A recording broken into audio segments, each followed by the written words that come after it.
Vous connaissez bien sûr la Clio, la citadine star de Renault. Cette quatrième génération arrive en fin de vie puisqu'elle sera remplacée en 2019. Mais Renault a quand même, courant 2018, remplacé le moteur d'entrée de gamme de 75 chevaux essence. C'était auparavant un 1,2 litre atmosphérique 4 cylindres. C'est désormais un 3 cylindres turbo. En fait, c'est le même que le TCE 90 mais dégonflé à 75 chevaux.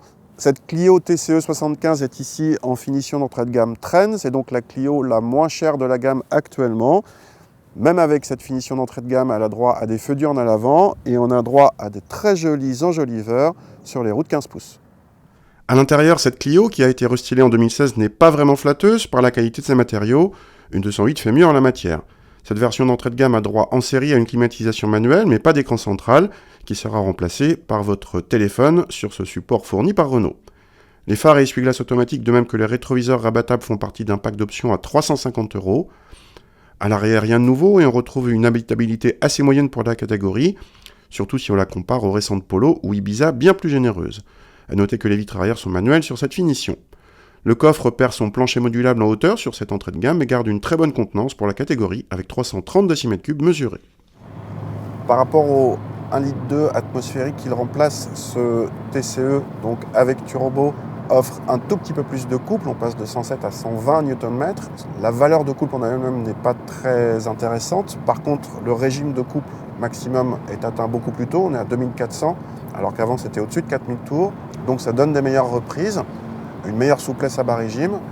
On gagne presque 4 secondes selon nos mesures pour le 90 à 130 en quatrième. Par contre, la cinquième est très longue. Du coup, on gagne quasiment rien entre les deux, ce qui est quand même un comble. Du coup, en montée sur autoroute, si un camion se rabat devant vous pour relancer, il faudra impérativement rétrograder. Les performances, évidemment, avec 75 chevaux, c'est pas folichon.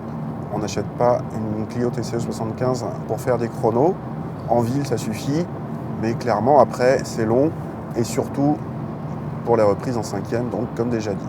Après, la Clio, ça reste la Clio. Il y a un bon compromis confort tenue de route. Pour ça, rien n'a changé, en tout cas jusqu'à l'année prochaine avec l'arrivée de la Clio 5. Si la Clio 1,2 litre engendrait un petit malus écologique, sa remplaçante en est exemptée et nos mesures révèlent un gain en consommation de 0,3 litres au 100, toujours bon à prendre. Une bonne nouvelle donc, mais Renault en a profité pour augmenter légèrement les tarifs de cette version d'entrée de gamme qui passe maintenant à 15 300 € hors option. Pour presque 4 000 € de moins, vous pouvez avoir une Sandero TCE 90 lauréate, certes moins cossue, mais plus spacieuse, plus performante et à peu près aussi bien équipée. À bon entendeur.